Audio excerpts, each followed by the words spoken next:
Aujourd'hui, on parle de la pleine lune du 3 mars qui aura lieu à 12h39. Elle se forme au 12 degré 54 de la Vierge avec le soleil en face en Poisson. Et cette lunaison, elle est importante. Pourquoi? Parce que la lune est conjointe au nœud sud. Et ça, c'est jamais anodin. Le nœud sud, c'est ce dont on doit se détacher. Les vieux schémas, les habitudes automatiques, les réactions qu'on répète sans même s'en rendre compte. Et en Vierge, ça parle de quoi? Ça parle perfectionnisme, d'hyper-contrôle, d'inquiétude chronique. Est-ce que je dois faire mieux? Est-ce que je dois faire plus? C'est pas encore assez. Donc, cette pleine lune vient éclairer très fort nos mécanismes d'auto-exigence. Tu pourrais te sentir plus critique, plus sensible. Tout est détruit dans mon bureau. Plus facilement agacé parce que c'est pas comme tu voudrais. Et là, le premier conseil essentiel, c'est de ne pas prendre de décision sous le coup d'une émotion. La Vierge veut rationaliser l'émotion. Mais si l'émotion est trop forte, la rationalité disparaît. Respire, observe, note ce qui se répète dans tes schémas. Parce que cette lunaison est une lunaison de nettoyage. La lune a rejoint le nœud sud, environ 8 heures avant la pleine lune, exactement. Symboliquement, ça veut dire que tu dois regarder ce qui doit être lâché avant d'avancer. En face, le soleil est proche du nœud nord, en Poisson. C'est la direction d'évolution, c'est l'avenir, c'est ce vers quoi ton âme pousse.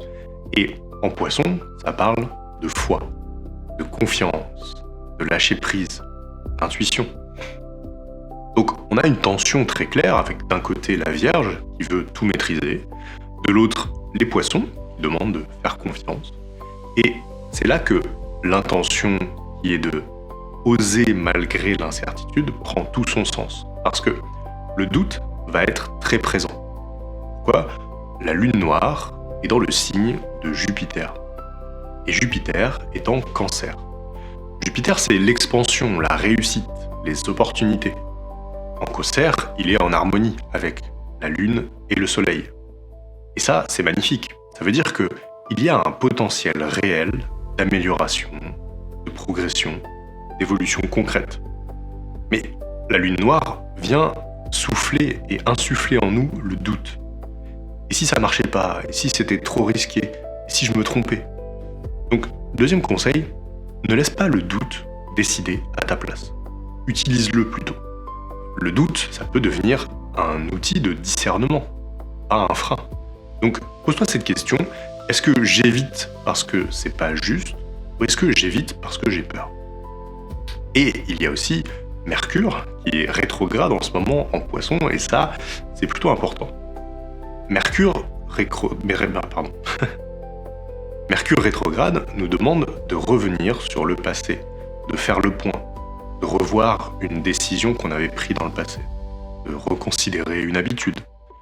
Et cette période, elle est parfaite pour analyser nos schémas, justement. Donc le troisième conseil, c'est d'observer tes automatismes. C'est difficile parce que, justement, c'est devenu des automatismes. Qu'est-ce que tu fais par réflexe? Qu'est-ce que tu répètes depuis des années? Qu'est-ce qui te rassure, mais qui, en même temps, va te limiter dans ton expansion? La Vierge adore les habitudes, les routines, le cadre. Mais certaines routines, parfois, nous empêchent de prendre des risques. Et le risque, parfois, c'est le seul chemin vers une vraie amélioration. Jupiter te dit, il y a une opportunité. La lune noire te dit, méfie-toi. La Vierge te dit, analyse. Et les Poissons te disent, fais confiance. Donc, l'équilibre est là. Prudence, vigilance, lucidité. Et en même temps, une audace qui va être mesurée. Donc, le quatrième conseil concret pour cette lunaison, c'est de faire un tri. Un vrai tri. Dans ton agenda, dans tes priorités, dans tes habitudes, dans tes relations aussi, peut-être. Qu'est-ce qui t'alourdit? Qu'est-ce qui t'épuise? Qu'est-ce qui n'a plus lieu d'être? Et au lieu de vouloir tout transformer d'un coup, fais un ajustement précis. La Vierge aime les petits gestes bien faits. Un pas clair vaut mieux qu'un grand saut flou. Enfin, dernier point important, cette pleine lune peut amplifier l'inquiétude. Tu pourrais ruminer plus que d'habitude, te projeter dans des scénarios négatifs, chercher des garanties, Si ça arrive, rappelle-toi que se préparer rend plus fort. S'inquiéter, au contraire, ne protège rien.